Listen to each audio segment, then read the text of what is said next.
دعا مسلمان میں عقیدہ توحید پختہ کرتی ہے، اور دعا اس دولت کا نام ہے جو صرف مومن کے پاس ہے، کافر کے پاس نہیں۔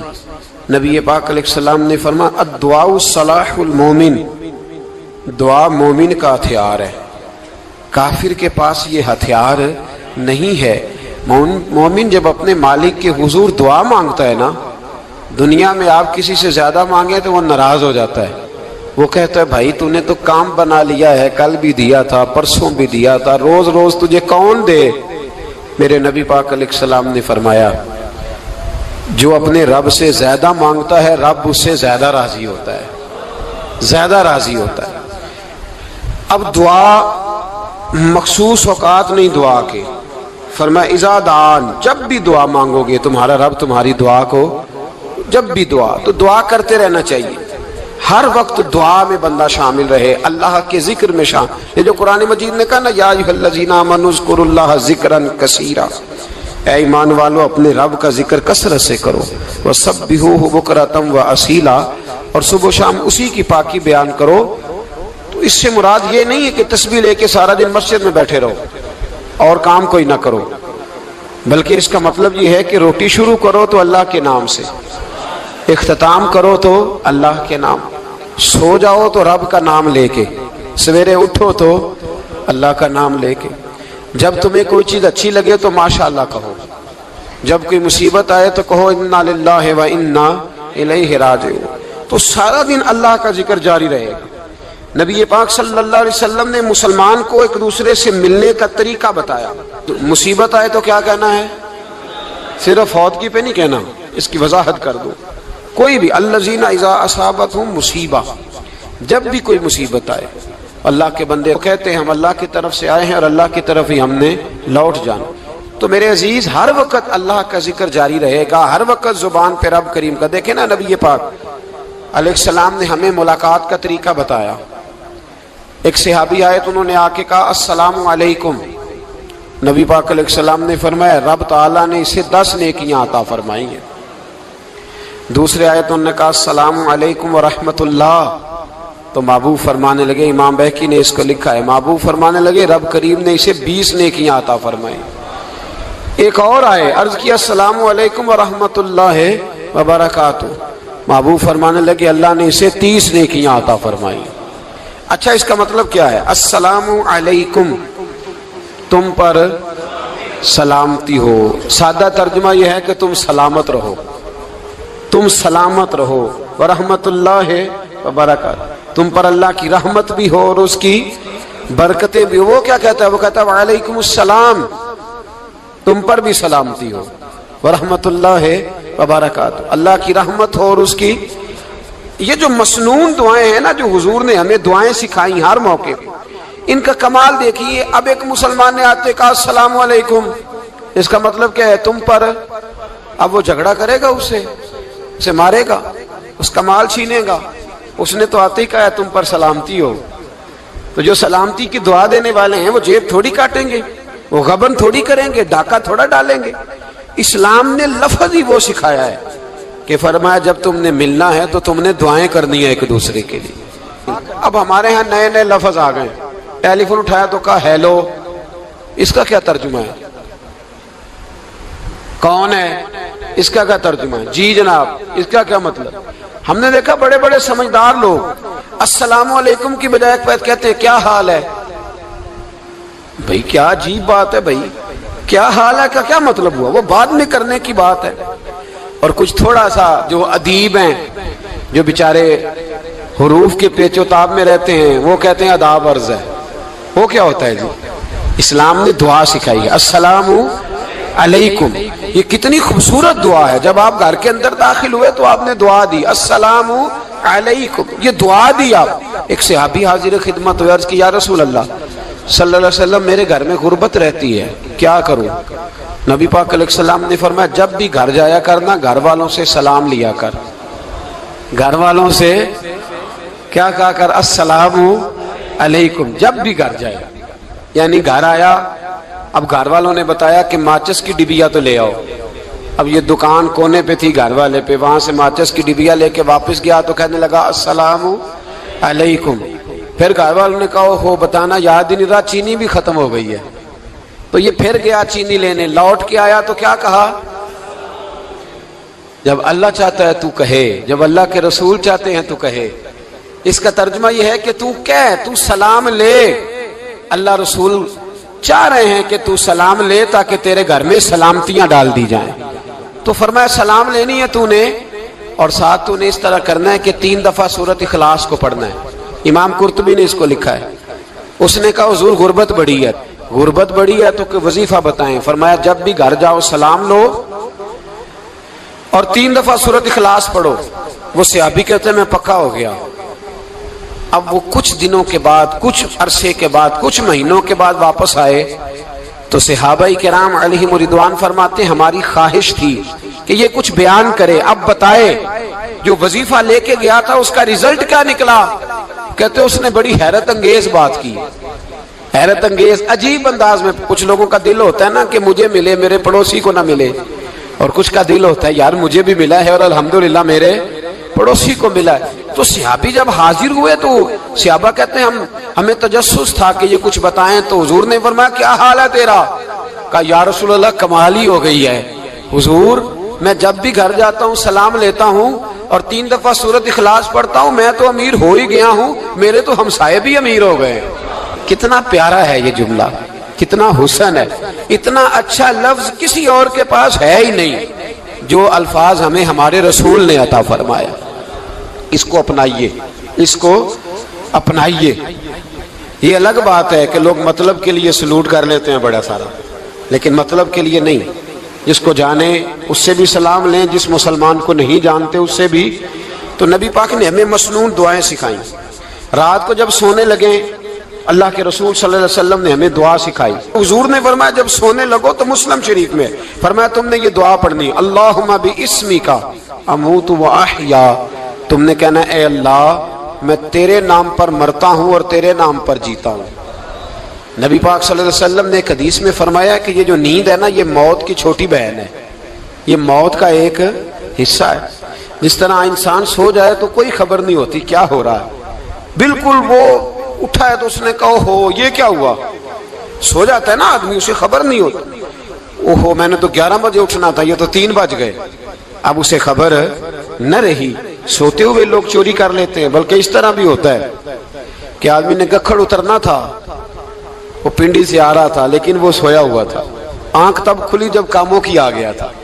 اب اس کا اس پر زور ہے تو فرمایا کیا پتا اب تو کھل گئی کاموں کی, جا کے لاہور جا کے کسی جگہ پہنچ کے. تو یہ بھی ممکن ہے کہ کھلے ہی نہ, نیند ہی موت کا سبب بن جائے. تو تو کہہ کے سو کہ یا اللہ تیرے نام پہ سو رہا ہوں.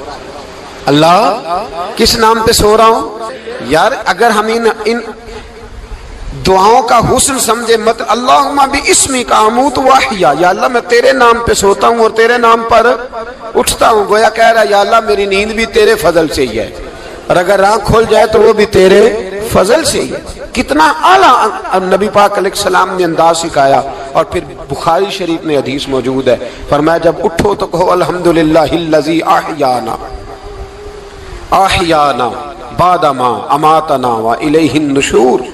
فرمایا جب تم سو کے اٹھو تو پھر کہو اے اللہ ساری تعریفیں تیرے لیے, تمام تعریفیں جس نے ہمیں موت کے بعد حیات دی.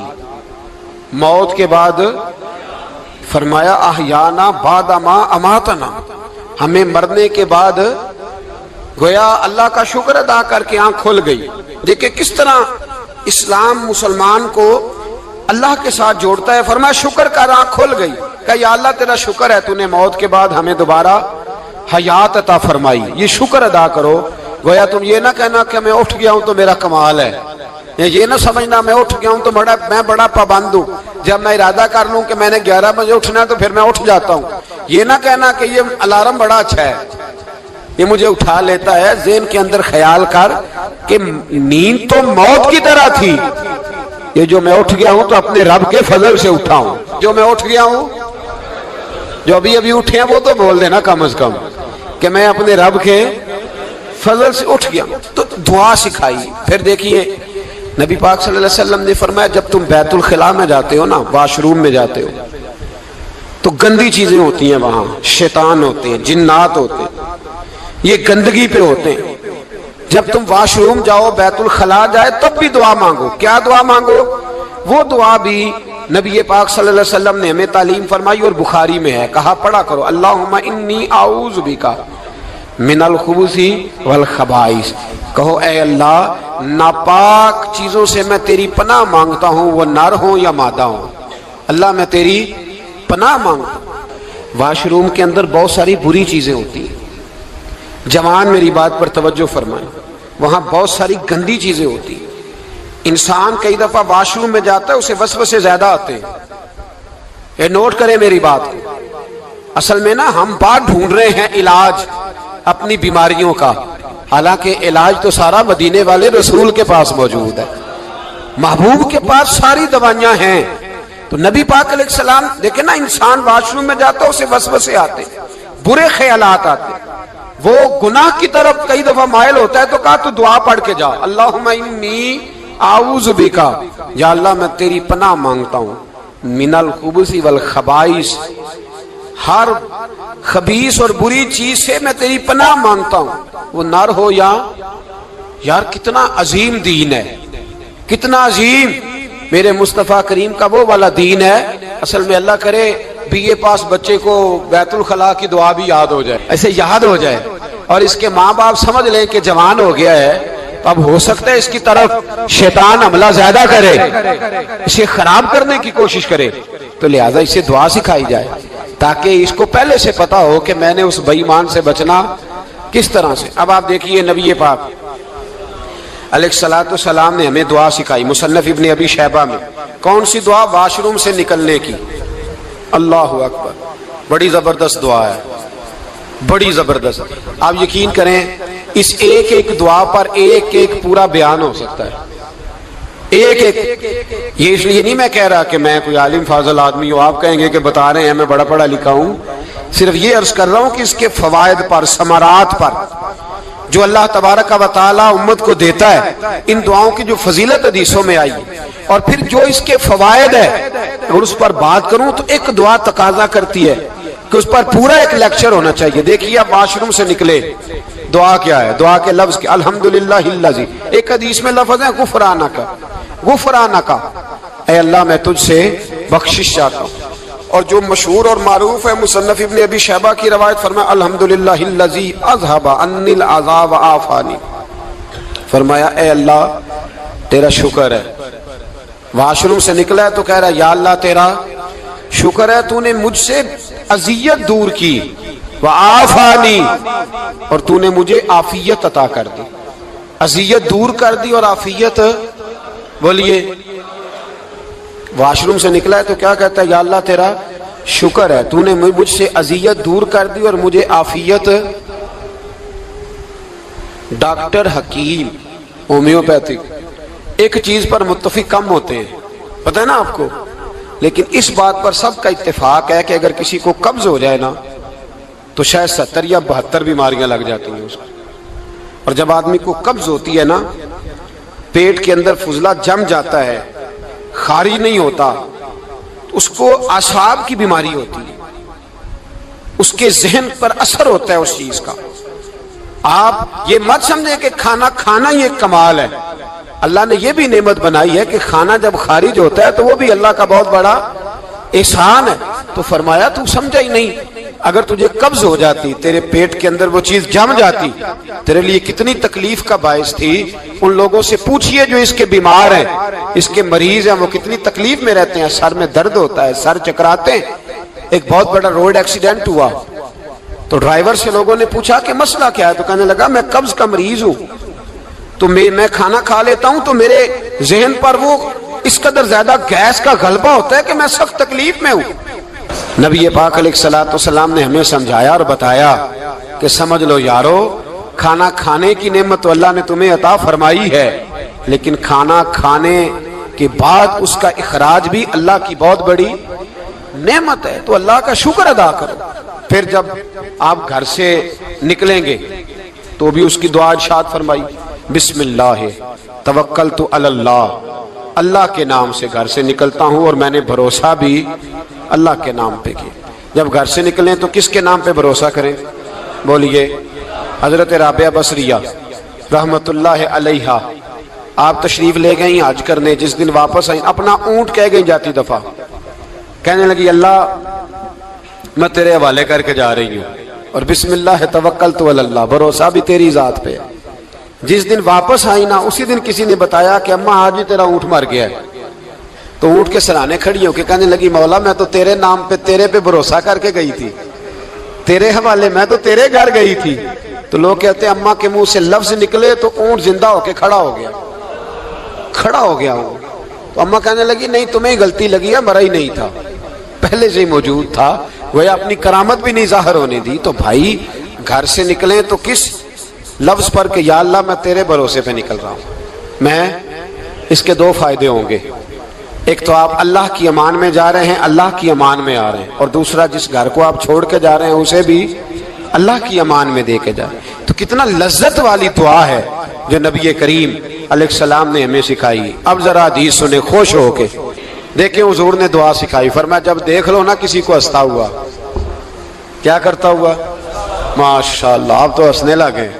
جب کسی کو ہنستا ہوا دیکھو تو کہا کرو اضحک اللہ سنک، یہ دعا یہ بخاری ہے، فرمایا دعا مانگا کرو جب کسی مومن کو ہنستے ہوئے دیکھو تو دعا مانگو اضحک اللہ سنک، اللہ تجھے ہنستا ہی رکھے، اللہ تجھے، بولیے جل نہ جایا کرو کہ میں پریشان ہوں تو یہ ہنس کیوں رہا ہے، جھلا نہ کرو، بلکہ کیا کہا کرو اللہ تجھے ہنستا رکھے، اللہ تجھے۔ نبی پاک صلی اللہ تعالی علیہ وآلہ وسلم نے فرمایا، ترمذی میں حضرت اسامہ بن زید رضی اللہ تعالیٰ عنہ سے حدیث مروی ہے، حضور نے فرمایا جس نے کسی کے ساتھ احسان کیا اور جس پر احسان کیا، اگر اس نے یہ دعا پڑھ دی نا جزاک اللہ خیرہ، تو فرمایا اس نے اللہ کی بھی پوری حمد کر دی اور محسن کا صحیح شکریہ بھی ادا کر دیا۔ کیا کہنا ہے؟ جزاک اللہ، اللہ تجھے بہترین جزا عطا کرے۔ اس کا ترجمہ کیا ہے؟ اللہ تجھے بہترین، کیونکہ حضور فرماتے ہیں من لم یشکر الناس ولم یشکر اللہ، جس نے بندوں کا شکریہ ادا نہیں کیا اس نے اللہ کا بھی شکریہ ادا نہیں کرنا۔ تو کیا کہنا چاہیے؟ جزاک اللہ خیرہ۔ اور اگر اماں کہتی ہو بچوں کو انگریزی سکھانی ہے تو کیا کہنا ہے؟ پھر شکریہ ادا کرنے میں کیا کہنا ہے؟ Thanks, thank you. او خدا کے اس کا ثواب کتنا ہے؟ بولے انگریزی ایک زبان ہے، اس کو زبان ہی رہنے دیں گے۔ ایک نوجوان نے مجھے بڑی گہری بات سنائی، میرا قریبی تعلق تھا، کہنے لگا گھر میں بڑا مسئلہ ہے، بڑی پریشانی ہے، ماں اور بیوی کا ماحول اتنا سخت ہو گیا ہے کہ نمٹ نہیں سکتا۔ آپ یقین کریں میں نے ڈیٹیل سے ساری چیز کو سٹڈی کیا، میرے پاس اتنا وقت نہیں ہوتا، پھر بھی میں نے اس فیملی کو پورا پڑھا تو غلطی نوجوان کی نکلی، نہ اس پہ اماں اعتبار کرتی ہے نہ بیوی اعتبار کرتی ہے۔ اس نے جھوٹ بول بول کے اس طرح کی ماحول پیدا کر دیا ہے کہ کوئی اس پر اعتماد کرنے کو تیار ہے۔ اگر آپ ناراض نہ ہو تو ایک بات کروں، پتہ ہے گھر میں ماحول کب خراب ہوتا ہے؟ باہر والے ہماری تقریر سنتے ہیں، گھر والے ہمارا عمل دیکھتے ہیں۔ جب وہ دیکھتے ہیں نا کہ یہ کس طرح کا شخص ہے، اس کے رویے، اس کا کردار، اس کا لب و لہجہ کتنا برا ہے اور یہ کردار کا کتنا کمزور ہے۔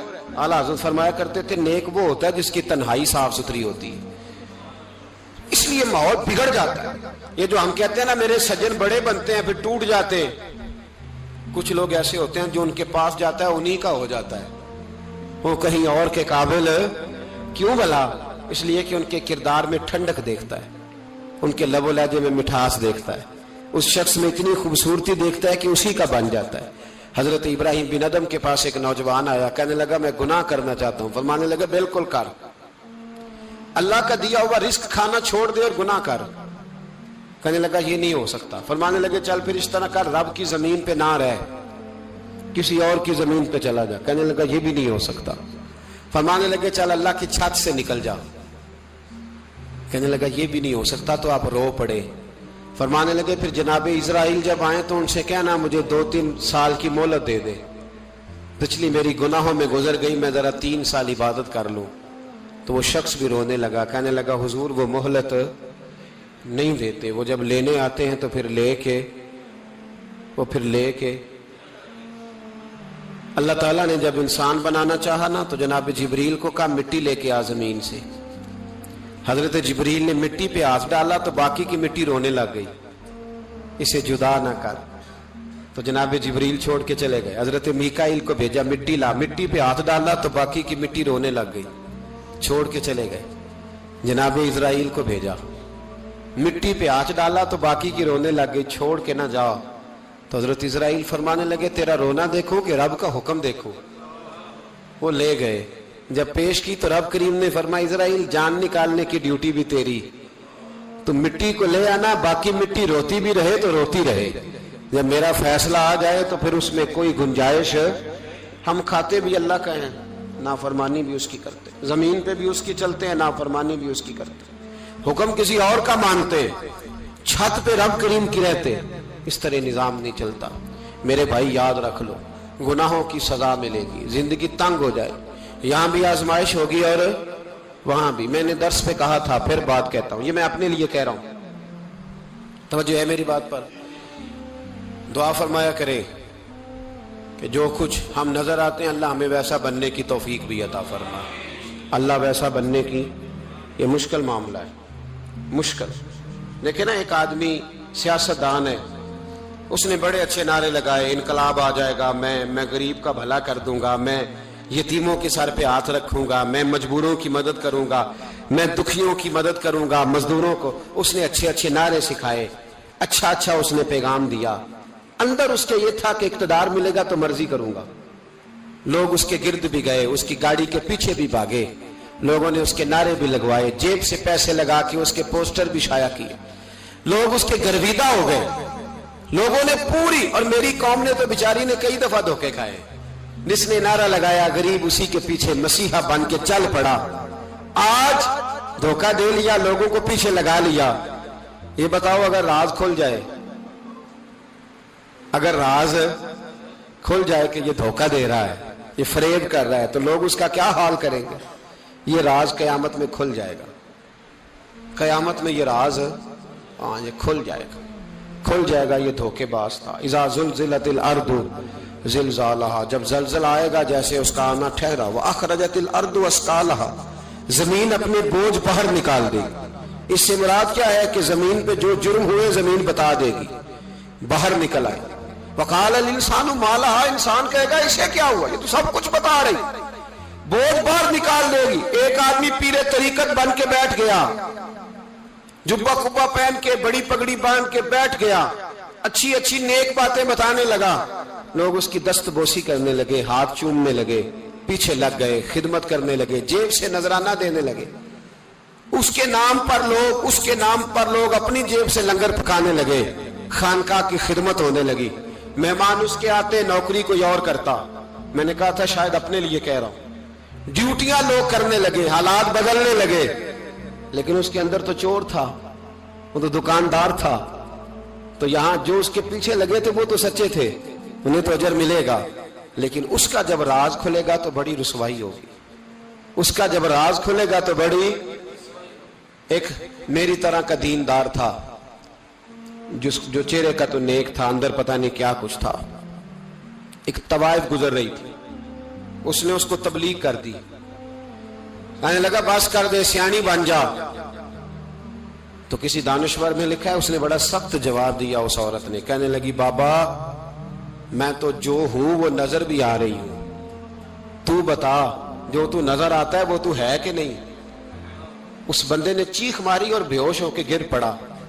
تو لوگوں نے کہا بابا آج کسی صوفی کا کلام سنا ہے جو بے ہوش ہو گیا. تو اس نے کہا نہیں, آج طوائف کی بات سنی ہے, طوائف کی. اور وہ عجیب بات کر گئی ہے. وہ کہہ گئی ہے میں تو جو ہوں میں نظر آ رہی ہوں, تو بھی تو بتانا, تو بتانا کہ تو دستار امامت پہنتا ہے.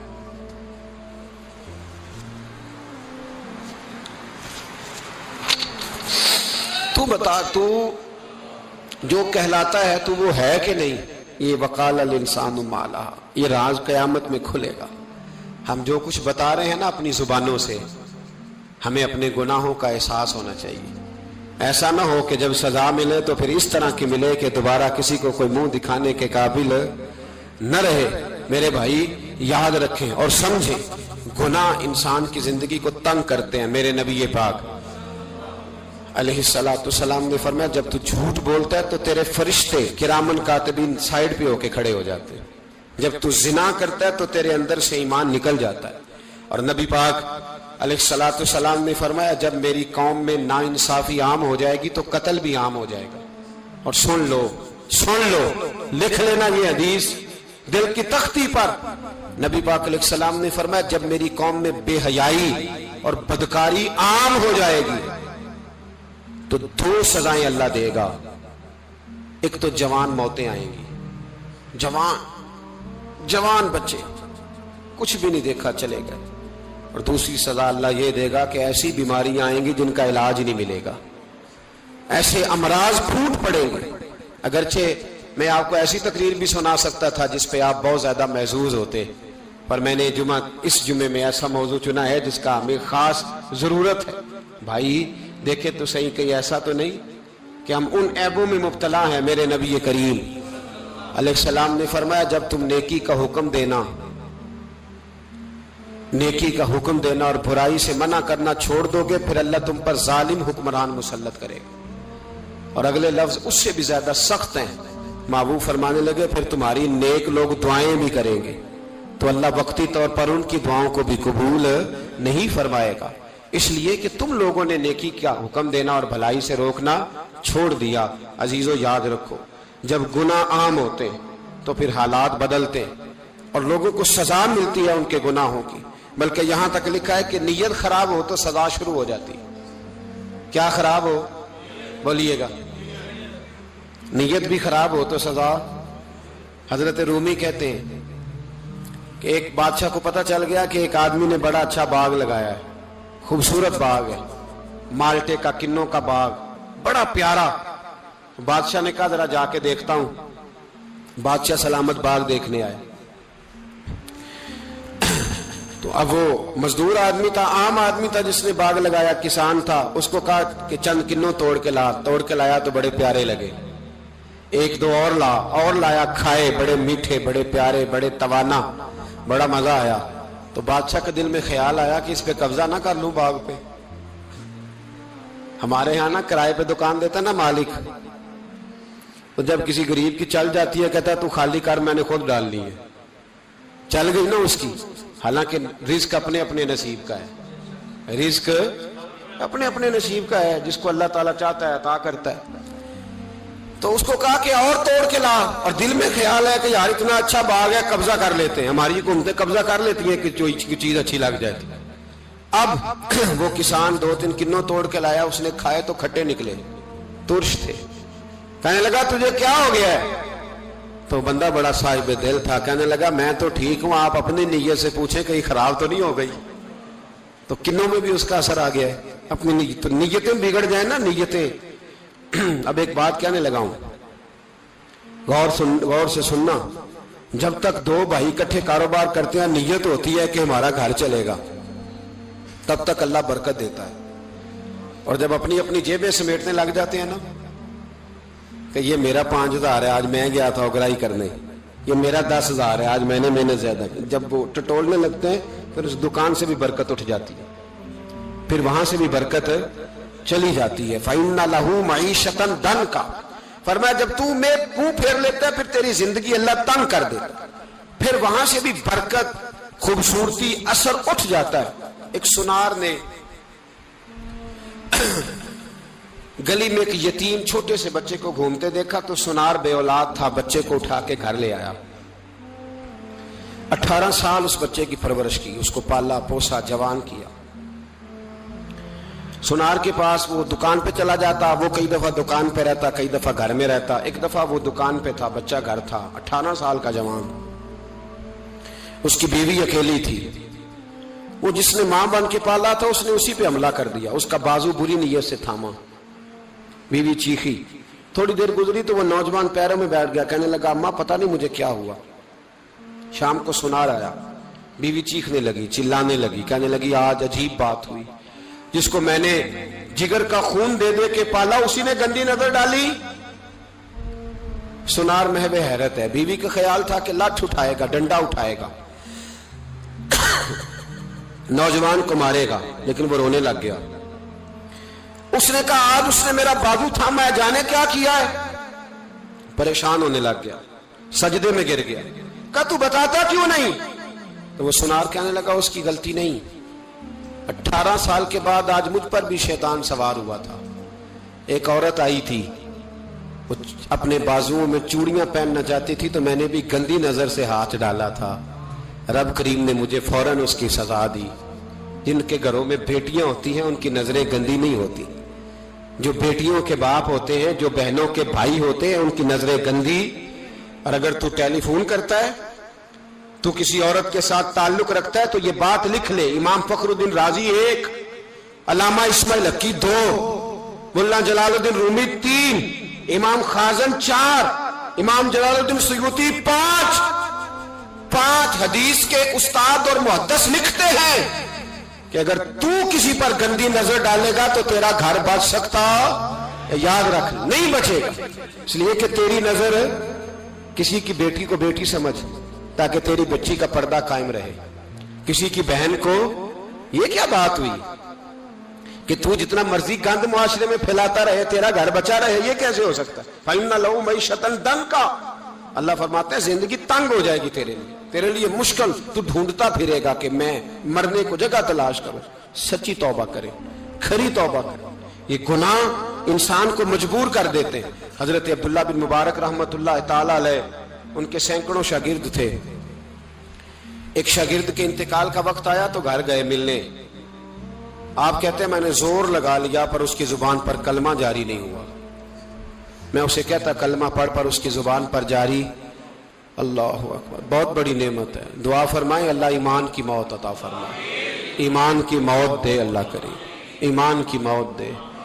ایسے بھی لوگ دیکھے ہیں, مسجد نبوی ہے, رسول اللہ کا شہر ہے, سر سجدے میں ہے, روح پرواز کر گئی. روح پرواز, کتنا نصیبوں والا ہے, کتنا نصیبوں والا ہے کہ مسجد نبوی میں سر سجدے میں رکھا ہے, اور اللہ تبارک و تعالیٰ نے محبوب کے قدموں میں موت عطا فرمائی. تو حضرت عبداللہ بن مبارک کہتے ہیں میں نے اس کو کہا کلمہ پڑھ, تو اس کی زبان پہ جاری نہیں ہوتا. میں بار بار کہتا تو وہ منت کرتا, کہتا حضور میں کوشش کرتا ہوں جاری نہیں ہوتا. فرماتے میں پریشان ہو کے اٹھا, ابھی میں دروازے پہ پہنچا تھا, اس نے چیخ ماری اور روح پرواز کر گئی. بچے رونے لگے, بیوی رونے لگی. تو میں نے اس کی بیوی سے کہا کہ جرم کیا کرتا تھا, اتنا بڑا پاپی پہ کلمہ جاری نہیں ہوا. اس کی زوجہ کہنے لگی حضرت جی 2 گناہ تھے اس کے. ایک تو یہ شراب کا عادی تھا, روکتی تھی باز نہیں آتا تھا, اور دوسری بات یہ کہ یہ اپنی اماں کا نافرمان تھا. وہ 2 گلیاں چھوڑ کے رہتی ہے, یہ کبھی ملنے نہیں گیا تھا. اس بوڑھی کا کلیجہ اس کی طرف سے بڑی تکلیف میں تھا. تو حضرت عبداللہ بن مبارک کہنے لگے جا تو بھی دعا کر, اس کی ماں کو بھی کہہ دعا کرے کہ یہاں تو یہ کلمہ نہیں اسے نصیب ہوا, اللہ کرے اللہ آخرت کی منزلیں اس کی بہتر فرما دے. میرے بھائی ایسے گناہ حضرت مالک بن دینار نے توبہ کی. توبہ کی انہوں نے. کس طرح؟ فرماتے میں نشے کا عادی تھا, کسی نے مجھے کہا کہ بطور دوائی شراب پی لو تو میں نے پی لی. نشے کا عادی تھا, شراب پیتا تھا. اللہ تعالیٰ نے بڑی منتوں اور کوششوں کے بعد, منتوں کے بعد ایک بیٹی عطا فرمائی. وہ بھی 2.5-3 سال کی ہوئی تو پردہ کر گئی. کہتے میں اس کی قبر پہ بیٹھ کے گھنٹوں روتا. شراب کا عادی تھا. ایک دن سویا تو خواب دیکھتا ہوں کہ میرے پیچھے ایک بڑا سانپ لگ گیا, اور سانپ جب منہ کھولتا ہے تو انگارہ نکلتا ہے. میں پھر دعا کرتا ہوں اللہ ہمیں معاف فرمائے, اللہ ہم سے درگزر. میں کچھ قبرستانوں میں جاتا ہوں تو میں وہاں میں سانپ بچھو پھرتے ہوئے دیکھتا ہوں, تو ڈر آتا ہے کہ ہم یہاں آنے والے ہیں. یہ لوگ کہہ رہے ہیں کہ تمہاری تیاری ہے, کسی وقت بھی اعلان ہو جائے گا کہ چلو بھائی چلو فلاں صاحب کا جنازہ ہے, اٹھو. لوگ کہتے ہیں جلدی کرو, اور ایک کونے میں ایک شخص یہ بھی کہتا ہے کہ دیگ بھی رکھ لو مہمان بڑے جمع ہو گئے. اور ایک کونے میں لوگ یہ بھی کہتے ہیں کہ برف ٹھنڈی لے آؤ, لوگوں نے پانی بھی پینا ہے. پہلے اعلان ہوتا ہے کہ فلاں فوت ہو گیا, پھر اعلان ہوتا ہے جنازے کا ٹائم ہو گیا, پھر اعلان ہوتا ہے جنازہ اٹھایا جائے گا, اور پھر بات ختم ہو جاتی ہے. پھر کل من علیہ فان, پھر کوئی نہیں پوچھنے آتا, ختم ہو گیا, قصہ ہی ختم ہو گیا. ان لوگوں کی کہانی مٹ گئی، ختم ہو گئے، بڑے بڑے کج کلا، کوئی پوچھنے والا نہیں۔ موت کا راج ہے، راج ہے موت کا راج، موت راج کرتی ہے بس، اور کسی کا راج نہیں۔ وہ راج کرتی ہے، جدھر جاتی ہے اسی کا راج ہے، راج کر رہی ہے۔ تو حضرت مالک بن دینار کہتے ہیں قبرستان میں نے دیکھا، میں خواب دیکھتا ہوں، بڑا اژدہا، اس کے منہ کے اندر آگ میرا پیچھا کر رہا ہے۔ کہتے میں خواب دیکھ رہا ہوں، میں دوڑا، لیکن وہ اژدہا جب میں دوڑا تو میرے آگے آ کے کھڑا ہو گیا۔ میں مشرق کو دوڑا تو وہاں بھی آ گیا، مغرب کو دوڑا تو وہاں بھی آ گیا۔ جناب مالک بن دینار کہتے ہیں ایک بوڑھا شخص کمزور مجھے بچانے آیا، پر اس اژدہا نے پھونک ماری تو وہ بوڑھا آدمی دور جا گرا۔ کہتے میں چیختا تھا، چلاتا تھا، ایک پہاڑی پہ میں بھاگا گیا تو وہاں مجھے میری بیٹی ملی، مجھے فوت ہو گئی۔ وہ اس اژدہے کے آگے اس نے یوں ہاتھ کیا تو اژدہا پیچھے بھاگ گیا۔ میں نے بیٹی کو گود میں اٹھایا، میں نے کہا بیٹی یہ کون تھا؟ کہنے لگی ابا یہ تیرا برا عمل تھا، یہ تیرا برا عمل تھا، یہ تجھے کھا جاتا اگر میں نہ ہوتی۔ تو کہا یہ بوڑھا جو مجھے بچانے آیا یہ کون تھا؟ کہا یہ تیرا اچھا عمل تھا، پر کمزور بڑا تھا، تھوڑا تھا، یہ تیرے برے عمل کا مقابلہ کرنے کی ہمت نہیں رکھتا تھا۔ حضرت مالک بن دینار کہتے ہیں میری بیٹی نے خواب میں میری داڑھی پکڑ لی اور کہنے لگی ابا میں چاہتی ہوں تو صحیح ہو جا، ایسا نہ ہو کہ پھر تیرے پیچھے یہ اژدہا لگ جائے۔ حضرت مالک بن دینار کہتے ہیں جب میں سو کے اٹھا تو میری داڑھی آنسوؤں سے بھری ہوئی تھی۔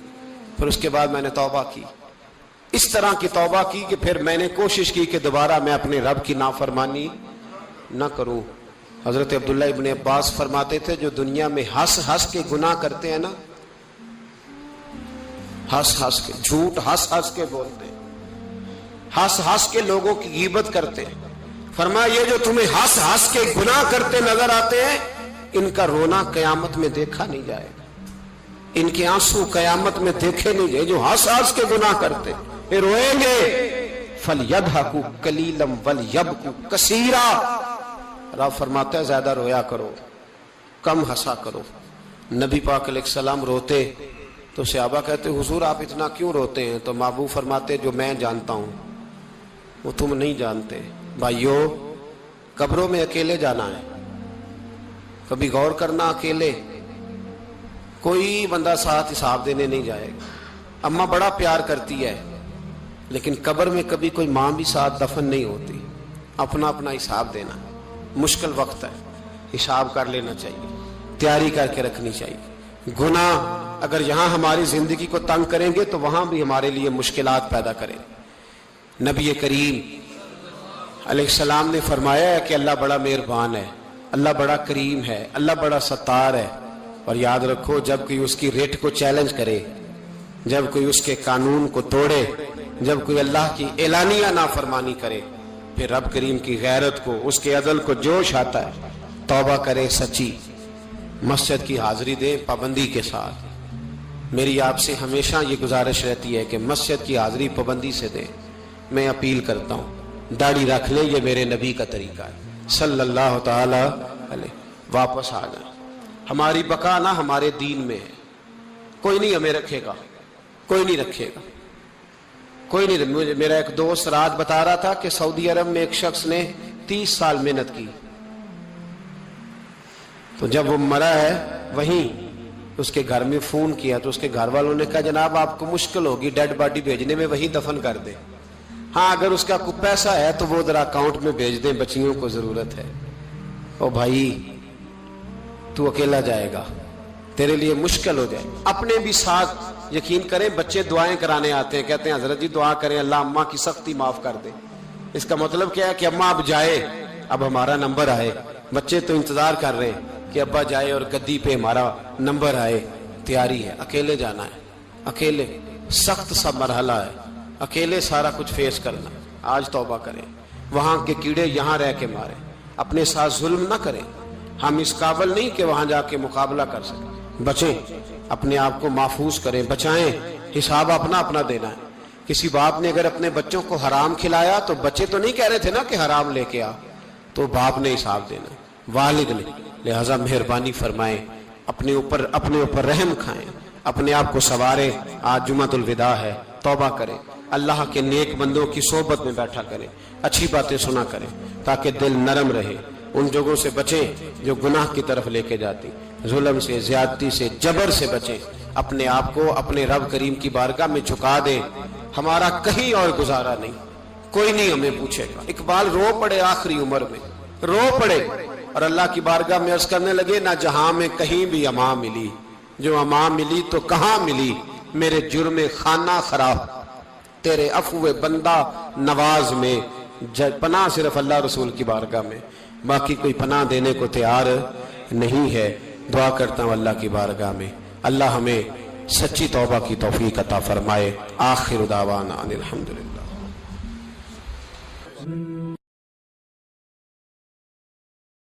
پہلا رب نو یار دا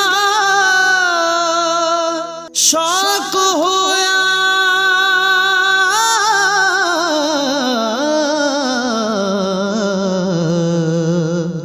نبی پاک دا کرن جمال مائیں آیا وہی لے کے ہویا ترت حاضر، تے لیا یار نے یار نو پھال